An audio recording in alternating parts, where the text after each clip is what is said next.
Today I am bringing you the most special video that I've ever presented, and that's because it's about one of the most special people that I've ever known. On December 18th, 2020, my grandfather departed this world for a better one. Although there is a void that will never be filled, it is a void that he lovingly filled, full of amazing moments and special memories. Although you've never read the name Walter Sammons in the history books, his memory will be forever imprinted on the hearts of those blessed enough to know him. Please join me as I present my most special video that I've ever made. We will take a look at the life and final resting place of my grandfather, Mr. Walter Sammons.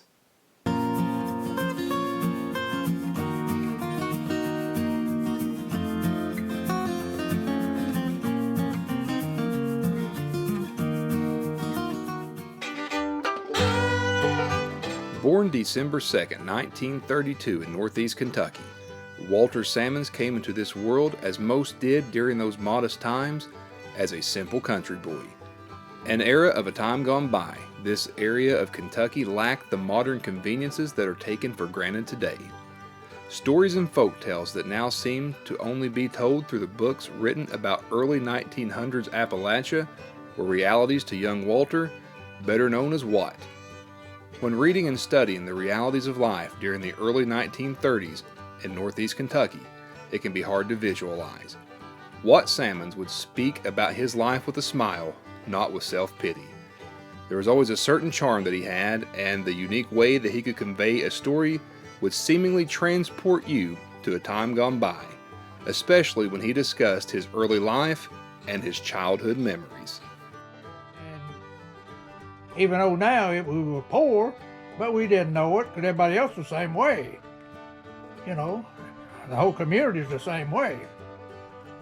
She worked hard, raised 10 kids of her own, and had 4 step-kids, so a total of 14. She had 7 sons, and 5 of them was in service.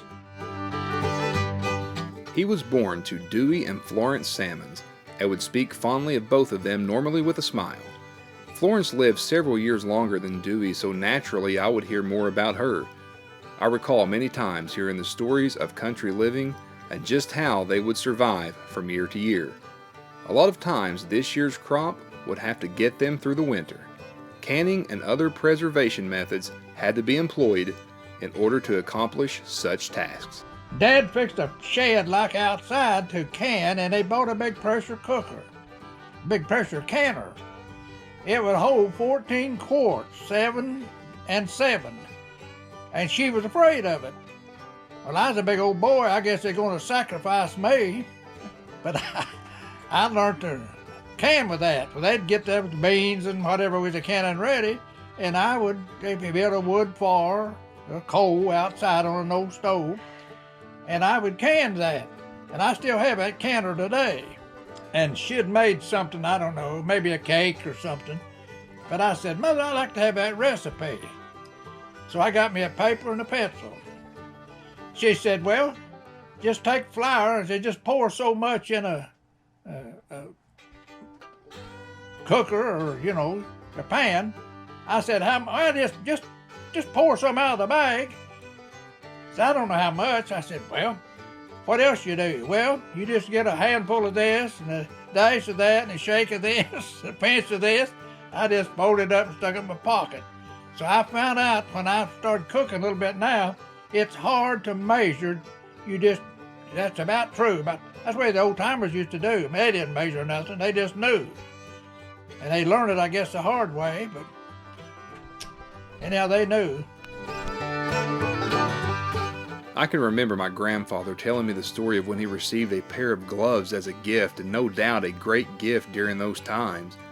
And although he could have a stern exterior, there was never a kinder and more gentle man. When he received these gloves, he said that he would wear them leaving the house. I can remember vividly him telling the story through tears.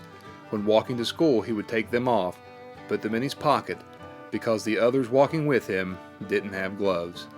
His generosity was a trait handed down to him by his mother, who would go out of her way to give gifts to all of those who would visit her. She was very generous.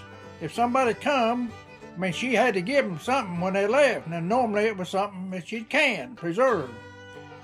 And the girls always said she was so that if somebody come in and robbed her, I don't know what they would get, but if they helped you up, she'd say, well, here, take a jar of this or that home with you as you go. And that's about the truth. And you know, there are so many wonderful things that I could say about him. I could just fill books with things, with stories, things like that he's done for us and that the memories that we've had. But I really, really love when he looks back on his childhood and previous parts of his life, when he tells the stories to let us know how things were when he grew up. And although very stern and very serious man, he would take on a boyish charm and just his smile and his laughs when he would start telling those old stories. I love those. It's some of my favorite memories, is to hear him tell the stories of his childhood. Some of the things that perhaps he didn't tell on an everyday basis, but just wonderful stories and wonderful memories, and those are treasures to me. Like that. I used to get mad going on hunger strikes. I remember one time, man, I was always hungry. I was ready to eat. And they had an old wooden stove, and it had the warming closet on the back. And if you had stuff left over, you put it in there to keep it warm. Well, I wouldn't eat dinner and I wouldn't eat supper. I sneaked around and I caught them not watching. I sneaked up there and broke me a big piece of cornbread, grabbed a piece of onion, go out behind the house and eat. I wanted them to think I was starving to death. Oh, Lord, son, they'd be playing outside in the tall weeds, and the only way you'd know there's all in at night, and the weeds stop shaking, you knew there's all in. I'd done something, and I was a small kid. I don't know what I'd done, but she didn't correct me. And I'd eyeball around all day, and I thought, man, I've got by this. I'll never forget. I was in a back room there in bed, covered up, and I thought I heard something. About that time, whoosh, that cover went off and she had me. Of course, I'd start screaming and holler. If I was outside and she got after me, I'd break the run. But you eventually have to come in.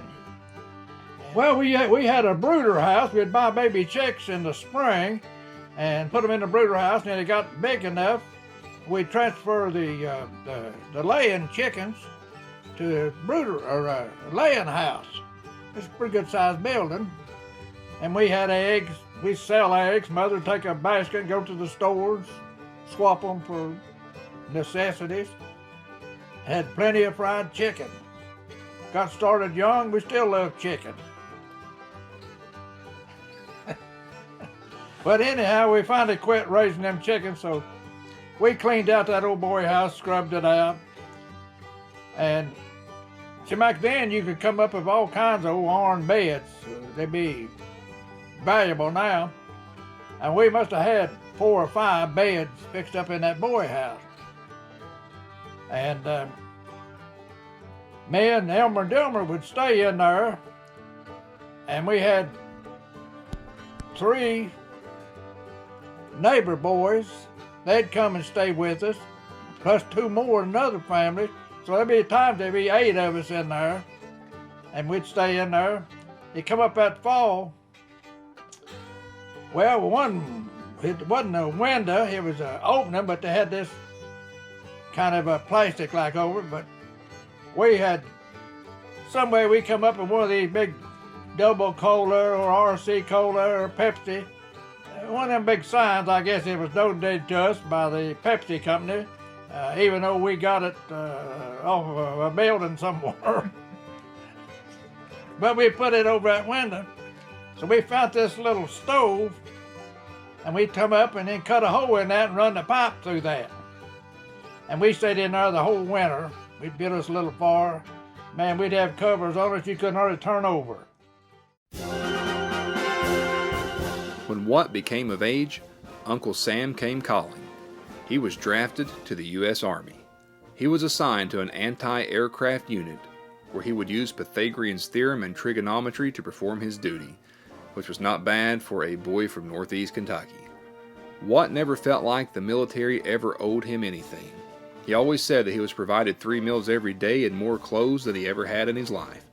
He was never boastful and never bragged about being in the military. On more than one occasion, I would talk to him about his military service. He was stationed several different places throughout the United States and served his country with honor. He even told me that if he would have been unable to find a job, he was going back. But it was during this time he married my grandmother. This would be the beginning of a love story that would last 66 years. Just want to take a moment to talk about my grandparents. As amazing as he was, she still is, and partners for many, many years, and they were a team, and you knew if you got one, you got the other. So I've really enjoyed growing up with them, the things that they would do, the special moments, the special memories. You cannot put a price on that, and I am so thankful to have grandparents as loving as they are, and I just want to give a little bit of honor to their love. I can still recall them telling the story of how they met. There was a little church in the small community of Reedville, Kentucky. Reedville Church was the location. During the warm months, obviously no air conditioning, the windows would be up to try to get some relief from the hot temperatures. The young men would stand outside the windows and try to get the attention of the young ladies. Young Watt made some sort of noise to get their attention, and he would say on many occasions that when the young ladies would turn around to see who was getting their attention, that one young lady looked back for a second time. She allowed him to come into the church to sit by her, and he would jokingly say, "I still don't remember how I got in, either through the door or climbing directly through the window." Their union produced 3 children, several grandchildren and great-grandchildren. For more than 66 years, they have personified the very ideal of true love. I watched him closely through the years. He was one of the strongest influences in my life. An amazing father, grandfather, brother, soldier, friend, a man that personified living a life for God and others.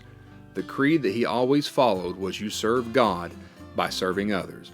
I would notice him. I watched him closely through the years. When he met someone new, he would talk to them and get to know them until he found a common interest. When he found that common interest, that was what you all would talk about. Although he was a welder by trade for the Armco Steel Company, he was a family man and mentor at heart. December 18th, 2020 came an event that we have dreaded to see for a long time. We will miss his leadership, his humor, his love. A true embodiment of the word patriarch, he will be forever missed and forever remembered. Watt Sammons will be laid to rest at Kentucky Veterans Cemetery Northeast. He will be laid to rest with other veterans who honorably did what their country asked them to do. I can remember when talking to him, he told me one time, "I've had an interesting life." If you think about the changes that he witnessed in his 88 years of life, it can be mind-boggling. Always quick to give an encouraging word, sound advice, a seemingly never-ending fountain of knowledge, he will be sorely missed. The memories are priceless, and thankfully, he filled our lives with amazing memories. Today and forevermore, we honor you and the life that you lived. There will never be another like you. We will miss you and love you forever.